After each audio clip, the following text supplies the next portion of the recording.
दोस्तों आप सभी को राम राम। मल्टीपल ऐसे इवेंट हैं जो इस हफ्ते स्टार्ट हो जाएंगे और आपको पता है वो जब स्टार्ट हो जाएंगे तो उसका बड़ा इम्पैक्ट भी पड़ेगा मार्केट पे। तो वो इन्फॉर्मेशन आपको पता होनी चाहिए। तो इस पर्टिकुलर वीडियो में मैं आपको काफ़ी अच्छी इन्फॉर्मेशन बताने जा रहा हूँ जिसके होने पर बहुत अच्छा असर मार्केट पे पड़ सकता है। तो फटाफट से विदाउट एनी डिले चलिए वीडियो को शुरू करते हैं। तो आपको सबसे पहले बताया कि सबसे बड़ा टेंशन है जो एशिया वेस्ट एशिया का जो कॉन्फ्लिक्ट है वो ऑयल के प्राइसेस पे कर रहा है। Q1 अर्निंग देखिएगा गेम चेंज कर सकती हैं, अभी भी इनमें बहुत ताकत है। लेकिन आपको पता है कि सबसे पहले आपको पता होना चाहिए ग्लोबल डेटा बहुत इंपॉर्टेंट होता है। तो आपको पता है ग्लोबल से बहुत डेटा आने वाला है, PMI नंबर आने वाले हैं, आपको पता है जॉब का डेटा आने वाला है, यूरोप जापान का देखिएगा, इन्फ्लेशन के नंबर आने वाले हैं और भी मल्टीपल चीज़ें आने वाली हैं। तो उसका सीधा असर पड़ेगा आपको पता है। और आप देख सकते हो यहाँ पे सबसे बड़ी बात पॉजिटिव अपडेट जो पहली मैं आपको देने जा रहा हूँ जो पूरे यूरोप से देखने को मिलेगी। मतलब ये अपडेट आपको जो देखने को मिलेगी पूरे यूरोप से देखने को मिलेगी। यूरोप में जितने लोगों को नहीं पता 27 नेशन का ब्लॉक है ये। तो अगर यहाँ पे मतलब ये दो चीज़ें देखिएगा क्लैरिफाई हो जाएंगी, दो चीज़ें क्लैरिफाई हो जाएंगी। फर्स्ट थिंग हो जाएगी क्लैरिफाई कि ECB जो 27 नेशन जो डेवलप्ड नेशन है उनका जो ब्लॉक है उसमें अगर आप देखोगे वहाँ पे अगर आप देखोगे अगर कोई चीज़ देखिएगा फॉलो हो रही है तो ऑटोमेटिकली US में वो चीज़ अडॉप्ट की जाएगी, ऑटोमेटिकली वो चीज़ जापान में अडॉप्ट की जाएगी। तो वो चीज़ देखिएगा बहुत बड़ा गेम चेंजर है क्योंकि सारा कुछ 5 डेज़ में होना है। आज कल में आपको पता चल जाएगा यूरोप का, फिर 2 दिन पता चल जाएगा US का, फिर 2 दिन पता चल जाएगा जापान का। तो इसलिए ये इन्फॉर्मेशन ज़्यादा इंपॉर्टेंट है। तो चलिए शुरू करते हैं। तो आप देख सकते हैं सबसे बड़ा जो टेंशन इस समय लोगों को है कि मल्टीपल देखिएगा जो सेंट्रल बैंक्स हैं उनकी मीटिंग है। एक तो देखिएगा फेड की है, जापान की है और यूरोप की है, यानी कि यूरोपियन सेंट्रल बैंक। और यहाँ पे माना जा रहा है कि जो इंटरेस्ट रेट है वो नहीं बढ़ाया जाएगा, ये देखिए अनचेंज्ड।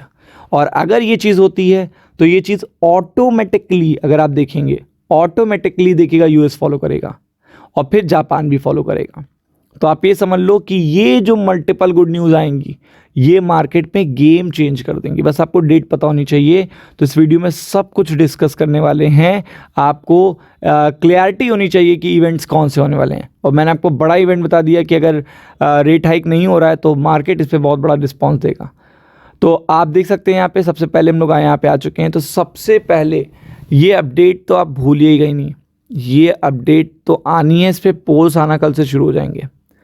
आपको पता है कंज्यूमर कॉन्फिडेंस नंबर भी आने हैं और ECB का इंटरेस्ट रेट डिसीजन भी आना है। लेकिन कल से इस पे देखिएगा क्या आने लगेंगे, सर्वे आने लगेंगे, पोल्स आने लगेंगे और वही चीज़ डिसाइड करेंगे यहाँ पे अनचेंज्ड। मतलब जितने अच्छे नंबर्स उतना ज़्यादा बेटर रिस्पॉन्स आपको यहाँ पे देखने को मिलेगा, मतलब उतना बेटर रिस्पॉन्स आपको यहाँ पे देखने को मिलेगा। तो इसलिए ये बहुत चीज़ ज़रूरी है, बहुत ज़्यादा ज़रूरी है। अब आपको सबसे अच्छी बात है कि जापान आपको परेशान नहीं करेगा, ना आज, ठीक है, ना कल, ना परसों, ना मतलब थर्सडे तक जापान से कोई बैड न्यूज़ नहीं आनी है। ये भी प्लस पॉइंट है इस पर्टिकुलर वीक के लिए, क्योंकि जापान से अगर कोई न्यूज़ आती है तो आपको पता है 1000-1200-1500 पॉइंट का जापान में मूवमेंट देखने को मिलता है और वो सीधा इम्पैक्ट करता है एशियन मार्केट पे। तो वो चीज़ भी बहुत इंपॉर्टेंट है। तो जापान आपको फ्राइडे को ही डिस्टर्ब करेगा, तो फ्राइडे पे डिस्कस करेंगे, यहाँ पे नहीं चलते हैं। फिर अगर आप देखेंगे तो यहाँ पे आ जाते हैं सबसे पहले ये जो पर्टिकुलर नंबर हैं ये लास्ट वीक भी अच्छे आए थे और कल भी अच्छे आने की उम्मीद है, जिससे US के मार्केट रिकवर होते हुए आपको देखने को मिलेंगे। बिल्कुल सही सुन रहे हैं आप, US के मार्केट इन नंबर्स के बाद रिकवर होते हुए आपको देखने को मिलेंगे। और ये नंबर अच्छे आएंगे तो अपने आप ये नंबर अच्छे आएंगे, अपने आप ये नंबर अच्छे आएंगे, जो कि है इनिशियल जॉबलेस क्लेम का डेटा। और आपको पता है उसके बाद फेड की मीटिंग है, आपको पता है 2 से 4 दिन ये डेटा आने के बाद तो आप समझ सकते हैं कि ये डेटा आने से कंफर्म हो जाएगा कि फेड रेट हाइक नहीं करने वाला है, जैसे ECB नहीं करने वाला है। तो ये सारी चीज़ें देखिएगा मार्केट को एक अलग रिएक्शन देंगी, क्योंकि सभी सेंट्रल बैंक्स अगर रेट हाइक नहीं करेंगे तो वो बहुत पॉजिटिव अपडेट होगी। तो इसके लिए पूरी तरीके से प्रिपेयर्ड रहिएगा कि मार्केट पे एक रुख आने वाला है। तैयार हो जाइए। राम राम।